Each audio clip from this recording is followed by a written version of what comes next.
तो क्या आप भी शोल्डर विड्थ को बढ़ाना चाहते हो, शोल्डर की चौड़ाई को इंक्रीज करना चाहते हो और शोल्डर को राउंड करना चाहते हो, और इस वजह से आपने दुनिया भर के वीडियोस देख लिए हैं इंटरनेट में, लेकिन अभी भी आपको ऐसा लगता है कि यार कहीं ठीक तरीके से अप्लाई ही नहीं हो रहा है मेरी बॉडी में। वो इसीलिए नहीं हो रहा है क्योंकि उसमें कुछ एलिमेंट्स मिस हैं, चाहे आप अंग्रेजी के वीडियोस को बात करो चाहे हिंदी के वीडियोस। तो आज मैं आपको एक ऐसी समरी देने वाला हूं शोल्डर विड्थ को लेके, जिससे आपको अपनी जिंदगी में बहुत फायदा होगा अपनी शोल्डर विड्थ को बढ़ा पाने के लिए। तो इस वीडियो को एंड तक देखना और डिटेल में देखना, पेन और पेपर लेके बैठना ताकि आपको अच्छे से समझ में आए। चलिए स्टार्ट करते हैं वीडियो को, and make sure thumbs up button को जरूर क्लिक करना एंड सब्सक्राइब जरूर करना। Let's go. तो सबसे पहला पॉइंट यहां पे आता है कि क्या आपके जेनेटिक्स ऐसे हैं जो शोल्डर के विड्थ को सही तरीके से डिस्प्ले कर पाए। अब आप लोग कहेंगे कि भाई इसका क्या मतलब, हम एक्सरसाइज करेंगे, राउंड शोल्डर्स बनाएंगे, चौड़े शोल्डर बनाएंगे तो अपने आप हम वाइड दिखेंगे। लेकिन इसमें एक कैच है। देखो, जेनेटिक्स को समझना बहुत जरूरी है। एक्सरसाइजेस भी बताऊंगा आपको मैं नेक्स्ट स्टेप में, नेक्स्ट पॉइंट में, लेकिन पहले जेनेटिक्स समझो। अगर आपका जेनेटिक मेकअप नहीं है, wide shoulder and narrow waist का, narrow waist and wide shoulder, तभी आपका जो शोल्डर विड्थ है वो चौड़ी लगती है। अब नेचुरल लिफ्टर्स के केस में जो किसी भी तरह के इनहैंस स्टफ को नहीं लेते, ये बहुत मैटर करता है। अगर आपकी जेनेटिकली वेस्ट जो है चौड़ी है, मतलब अगर आप 27-28 इंच से ऊपर 30-32 के हो, तो आपका शोल्डर और वेस्ट का रेशियो बहुत सीधा सीधा लगेगा। स्ट्रक्चर जो है आप बॉक्सी लगोगे, ये बहुत मैटर करता है।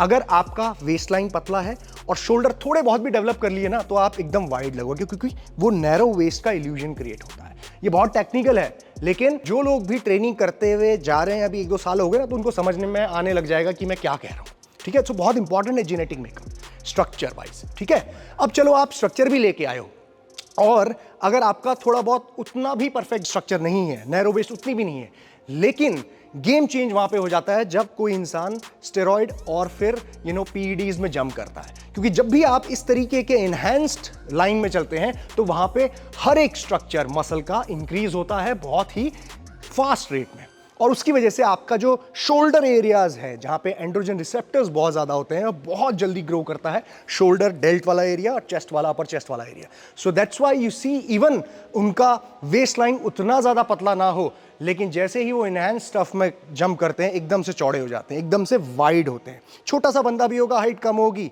राइट, लेकिन इस तरीके से विड्थ बढ़ जाती है। तो ये एक स्टेरॉइड का केस है। लेकिन जब आप नेचुरली लिफ्ट कर रहे हो, तो ये समझ के चलो कि अगर आपका जेनेटिक स्ट्रक्चर भी है, वेस्ट लाइन नैरो है, शोल्डर विड्थ आपका ठीक ठाक है, तो भी आपको लगभग 5-7 साल 8 साल लगेंगे एक सही स्ट्रक्चर डेवलप करने में।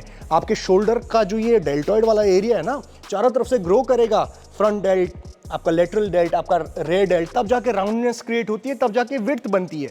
अब जो ये विड्थ है आपकी, ये ज्यादा क्रिएट होती है आपके लेटरल हिस्से और आपके रेयर हिस्से से, जो हम आगे डिस्कस करेंगे वीडियो में कि उनको कैसे टारगेट किया जाता है। लेकिन जेनेटिक मेकअप समझो, मतलब आप बस पागलों की तरह एक्सरसाइज किए जा रहे हो, समझ नहीं रहे हो कि आपका स्ट्रक्चर क्या है और किस तरीके से आप उसको इनहैंस कर सकते हो, विदाउट टेकिंग इनहैंस स्टफ, यानी without taking steroids and stuff. ये समझना बहुत जरूरी है। अब यहाँ पे एक इंपॉर्टेंट बात ये भी है कि अगर आप नेचुरली लिफ्ट कर रहे हो, भले ही आपको 8-10 साल हो गए हैं, अच्छा वक्त दे दिया है, लेकिन इसका मतलब ये नहीं है कि आप बिल्कुल इनहैंस जैसे जो लोग होते हैं, स्टेरॉइड्स में होते हैं, जूसेस में होते हैं, पीडीज में होते हैं, उनकी तरह आपका स्ट्रक्चर हो जाएगा। बिल्कुल भी नहीं। वो एक डिफरेंट गेम है ऑल टुगेदर, वो एक डिफरेंट शेप होता है, एक डिफरेंट स्ट्रक्चर होता है जो नेचुरली कभी भी अचीव नहीं किया जा सकता। So do not compare yourself कि मुझे 10 साल हो गए, 8 साल हो गए, लेकिन मेरा शोल्डर तो वैसा राउंड दिख नहीं रहा, इतना चौड़ा तो मैं बन नहीं रहा हूं। तो अपने जो गोल्स है ना, वो रियलिस्टिक रखो।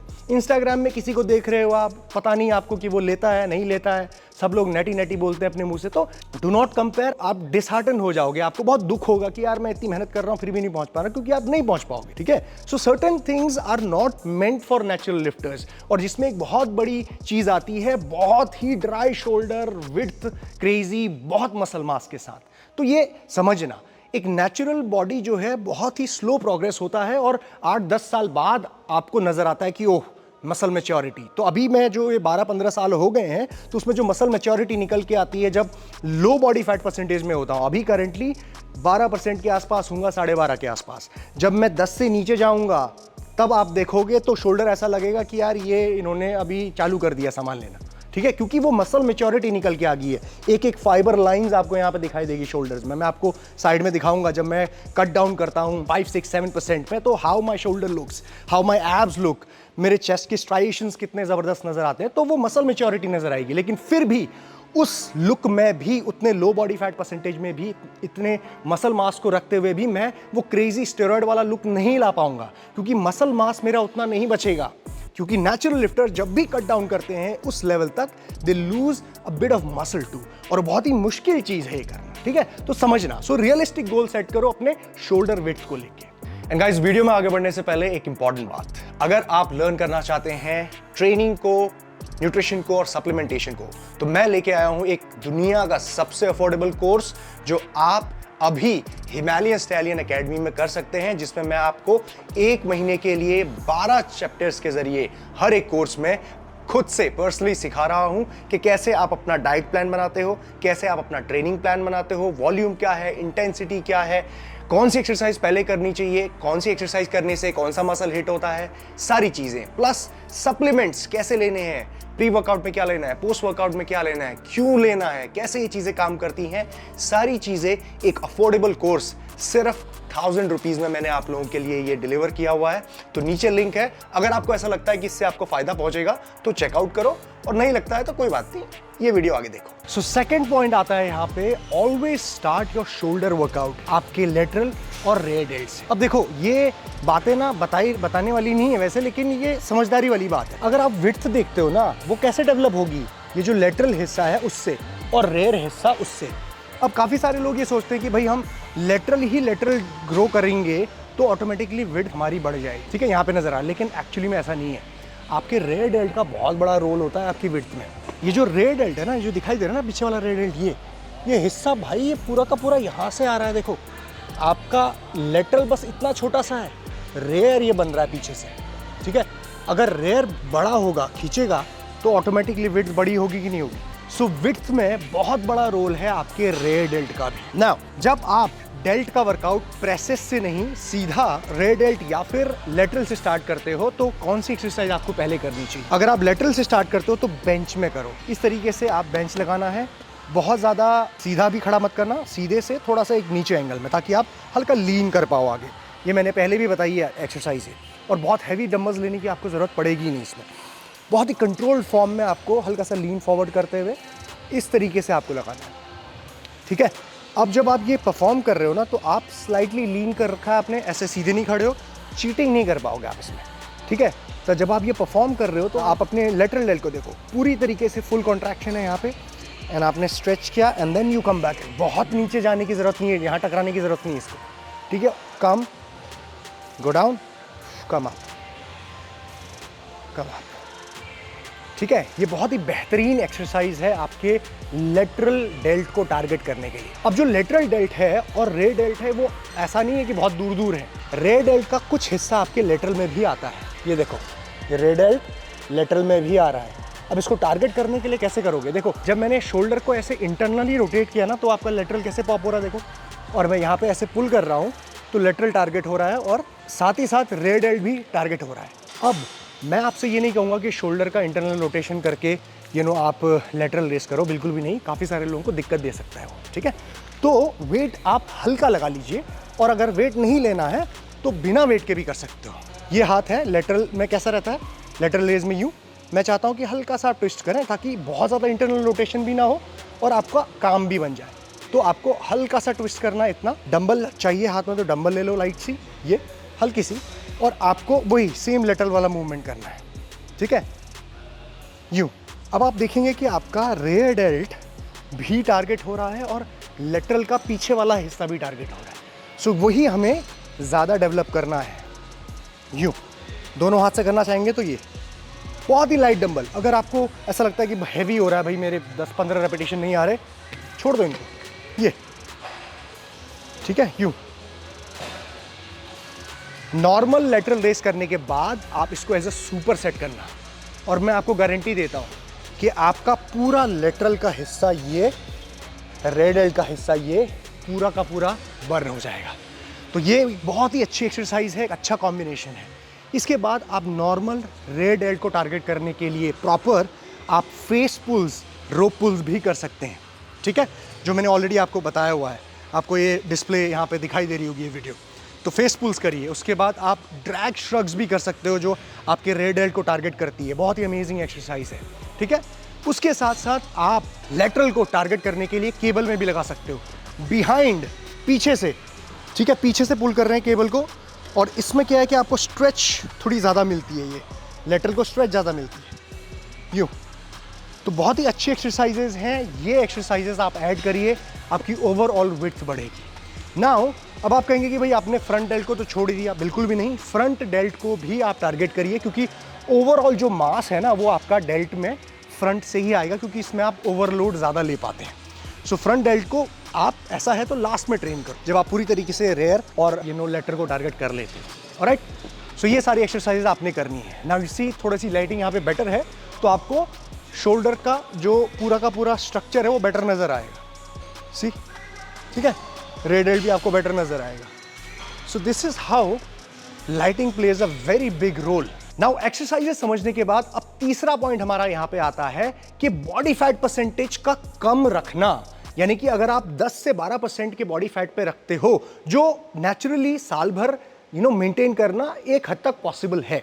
अगर आप वो मेंटेन कर रहे हो तो आपकी विड्थ और राउंडनेस शोल्डर की बेटर दिखेगी और आप ज्यादा वाइड लगोगे। अब ये एक थोड़ा सा ना परसेप्शन बिल्ड होता है, मैं आपको बताता हूं। जब आप ठीक ठाक मसल लेके हो, जैसे कि मैं, और अगर आप थोड़ा भी बॉडी फैट परसेंटेज कम करोगे, अगर मैं 12.5 से कम करके 2% 10 पे आ जाऊं ना, आपको मैं बहुत ही जबरदस्त जो राउंडनेस है, जो मतलब कहते हैं ना 3D लुक, वो आपको बहुत ही बेटर नजर आएगा। अगर मैं आपको यहीं पे दिखाऊं, ठीक है, उतना खास नजर नहीं आएगा क्योंकि लाइटिंग ऐसी ही है, यहाँ पे बहुत फ्लैट लाइटिंग है, but you'll see the roundness from here to here, it's much better when I drop down. अब देखो, ये 10 से 12 वाला बॉडी फैट परसेंटेज है ना, यहां पहुंचने के लिए भी बहुत मेहनत करनी पड़ती है। अगर आप जेनेटिकली एक ब्लेस्ड हो, लो बॉडी फैट परसेंटेज आपका बचपन से ही रहता है, आप फास्ट बर्न करते हो बॉडी फैट को और मसल मास मेंटेन कर पाते हो, आप जेनेटिकली उस लेवल के हो, तो ही करना। अगर आप अननेसेसरी वहां जाना चाहोगे तो आपके लिए बहुत स्ट्रगल भी हो सकता है। काफ़ी सारे लोगों को बहुत कैलोरीज कट करनी पड़ती है, बहुत डाइट करना पड़ता है, बहुत कार्डियो करना पड़ता है मेंटेन करने के लिए, जो मैं रेकमेंड नहीं करूंगा। सो ऑलवेज स्टिक टू 12 से 15 वाले रेंज में, अगर आप नॉर्मल एक नेचुरल लिफ्टर हो तो। सो 10 से 12 वाला जाओ कभी कभी, लेकिन देखो अपने आप को कैसे लगते हो, और कभी फोटोशूट, वीडियो शूट, कंपटीशन है आपका, नेचुरल कंपटीशन, तो तब जाओ आप 5-7% में, ठीक है। So always stay in the good range. Alright, चौथा और बहुत ही जबरदस्त पॉइंट यहां पे आता है आपका पोस्चर, और आप कैसे पोज करते हो। देखो, आप ना जब भी अपने आप को खड़ा करते हो, यानी कि खड़े रहते हो, जब आप किसी से बात कर रहे हो, तो आपकी शोल्डर विड्थ कैसे नजर आएगी। अभी कैमरा उतना जस्टिफाई नहीं कर पाएगा, लाइट इतनी सही नहीं है, बट स्टिल मैं आपको बताता हूं 2-4 चीजें। जब आप सीधे खड़े हो और आप ऐसे शोल्डर को नीचे डाउन करके खड़े होते हो, तो शोल्डर विड्थ आपकी कम हो जाती है, ठीक है। अगर आप इसी चीज को थोड़ा सा चेस्ट अप करो, हाथों को थोड़ा सा ट्विस्ट करो बाहर की ओर, मतलब ये, ठीक है, इस तरीके से, तो ऑटोमेटिकली विड्थ जो है थोड़ी सी बढ़ जाती है। अगर आप देखेंगे तो विड्थ बढ़ जाएगी रादर देन दिस, ठीक है। ऐसे आप बहुत ही हंच्ड लगते हो, नैरो लगते हो। इसी चीज को अगर आप खोल दोगे तो आपकी विड्थ बढ़ जाएगी। So posture plays a big role. ऐसे रहना और ऐसे रहना, इट्स वेरी डिफरेंट। तो पोस्चर का बहुत इंपॉर्टेंट। दूसरी चीज, कैसे पोज करते हो। जब आप पिक्चर के लिए पोज कर रहे हो, जब आप वीडियो के लिए पोज कर रहे हो, तो उसमें भी ध्यान दो ना यार, लाइटिंग भी बहुत इंपॉर्टेंट होती है। टॉप लाइटिंग है कि नहीं, और एक जगह से आ रही है कि नहीं। अभी यहाँ पे क्या है, चारों तरफ से लाइट आ रही है, तो जो शेप है, जो कट्स है, वो उतना बेटर नजर नहीं आ रहे। अब यही बॉडी को 12.5% को मैं अंदर दिखाऊंगा टॉप लाइटिंग में, तो आप कहोगे कि यार ये क्या गजब की बॉडी है, मतलब आपको लगेगा कि मैं ज्यादा लीन लग रहा हूं। तो इस तरीके से लाइटिंग एंगल्स बहुत मैटर करते हैं, और पोज कैसे कर रहे हो, ठीक है। अब पोजिंग में भी बहुत इंपॉर्टेंट चीज है कि आप अपनी शोल्डर विड्थ को कैसे दिखा रहे हैं। अगर आपको अपनी वेस्ट को नैरो दिखाना है और आपकी नैरो नहीं है, तो आप टिल्टेड भी खड़े होते हैं, राइट। ऐसे खड़े होना, ठीक है, सीधा सीधा कैमरे को फेस करते हुए, जो पिक्चर खींच रहा है या वीडियो बना रहा है उसके लिए सीधा खड़ा होना और हल्का टिल्टेड खड़े होने में बहुत अंतर है। आपकी बॉडी टिल्टेड है, जिसकी वजह से नैरो वेस्ट लग रही है, और शोल्डर को आपने यूं किया हुआ है, जिसकी वजह से एक इल्यूजन क्रिएट हो रहा है कि आप ज्यादा वाइड हो, जबकि आप शायद नहीं भी हो सकते हो, ठीक है। फिर आप ऊपर से यहां पे हाथ रख रहे हो, फिर आप ये पोज कर रहे हो, फिर जो भी है, मतलब आप जिस तरीके से भी पोज करना चाहें अपनी विड्थ को दिखाने के लिए, ठीक है। जब तक आप अपने इस एंड को और इस हाथ के एंड को दोनों नहीं दिखाओगे तब तक आपका विड्थ क्रिएट नहीं होगा। ठीक है, तो ये सारी चीज़ें जो होती हैं ना, ट्रिक्स होती हैं, ये बहुत सारे इंस्टाग्राम पे वीडियोस में लोग करते हैं जो आपको नज़र नहीं आएगा। अगर आप उनको रियल लाइफ में देखोगे ना तो आपको लगेगा कि यार ये तो बहुत ही बॉक्सी है। कितने ऐसे एथलीट्स हैं जो HSF के प्लेटफॉर्म में, नेचुरल लिफ्टर्स या फिर छोड़ो HSF छोड़ो, किसी की भी प्लेटफॉर्म में स्टेज में इतने बॉक्सी लगते हैं, इतने स्क्वायर लगते हैं कि उनका वेस्ट का स्ट्रक्चर और शोल्डर का स्ट्रक्चर बहुत ही बराबर लगता है। लेकिन इंस्टाग्राम में दे लुक बिल्कुल एस्थेटिक, मतलब ऐसा नैरो वेस्ट और वाइड शोल्डर। क्यों? क्योंकि दे नो किस एंगल में उनको दिखाना है। वो उसी एंगल में हमेशा ऐसे ही खड़े होंगे, ऐसे ही खड़े होंगे हमेशा, और ऐसे ही दिखा रहे होंगे बॉडी, इसी एंगल में। कभी भी आप उनको सीधा खड़ा हुआ नहीं देखोगे, कभी भी आप उनको पोजेज में ट्रांजिशन करते हुए नहीं देखोगे, हमेशा पोज हिट किया होगा। तो ये बहुत ही ट्रिकी चीज़ होती है भाई। इंस्टाग्राम में और वीडियोज़ में ना बिल्कुल लिटरली मत जाओ आप लोग। रियल लाइफ में इंसान में भी उतना स्टैटिक ना लगे, क्योंकि वो पंप किया होता है, जिम के अंदर होता है, टॉप लाइटिंग होती है, थोड़ा बहुत बॉडी फैट परसेंटेज लो होता है, तो अंदाज़ा नहीं आता है। ठीक है, तो शोल्डर विड्थ ना एक काइंड ऑफ इल्यूजन भी है, तो उसको लिटरली मत लो। एक नेचुरल लेवल तक आप शोल्डर विड्थ को बढ़ाओ अपनी ट्रेनिंग से, जो मैंने आपको एक्सरसाइजेस बताई हैं। प्ले करो, लाइटिंग के साथ प्ले करो, कैमरा एंगल के साथ अंडरस्टैंड करो अपने आप को मिरर में देख के कि आप नैरो वेस्ट और वाइड शोल्डर का इल्यूजन कैसे क्रिएट कर सकते हो। Right, it's all about illusion. मैं इतना चौड़ा नहीं हूं और ना ही मेरी वेस्ट लाइन बहुत कम है। ठीक है, लगभग कितनी होगी अभी? करंटली होगी 29। ठीक है, थोड़ा और बॉडी फैट कम करूंगा तो 28 हो जाएगी ज़्यादा। ठीक है, बट स्टिल इल्यूजन क्रिएट मैं कर सकता हूं कि मतलब वेस्ट लाइन जो है वो कम लगे और शोल्डर जो है वाइड लगे। सो ये बहुत ध्यान से समझना, ये शोल्डर विड्थ के गेम में भाई परेशान मत हो जाओ आप लोग। ऑलराइट गाइस, तो ये था detailed video about shoulder width और उसको कैसे आपको समझना है ना। अगर कोई भी कंफ्यूजन है ना इससे रिलेटेड, तो नीचे कमेंट सेक्शन में बताओ, जो भी एलिमेंट्स अगर मैं मिस कर गया हूं तो, क्योंकि मैं चाहता हूं कि ये शोल्डर विड्थ का ना ये टंटा खत्म हो। ठीक है, और इसको हम फिर बाद में डिस्कस ना करें, 2024 में ना ये खत्म करके जाएं। बार बार वही बात होती है, मतलब जब से YouTube स्टार्ट किया तब से यही बता रहा हूँ शोल्डर विड्थ के बारे में। ठीक है, so let's finish this once and for all. Comment section में बताओ कंफ्यूजन है या कोई क्वेश्चन है तो, and I will see you in the next video. Jeet Salal, signing of.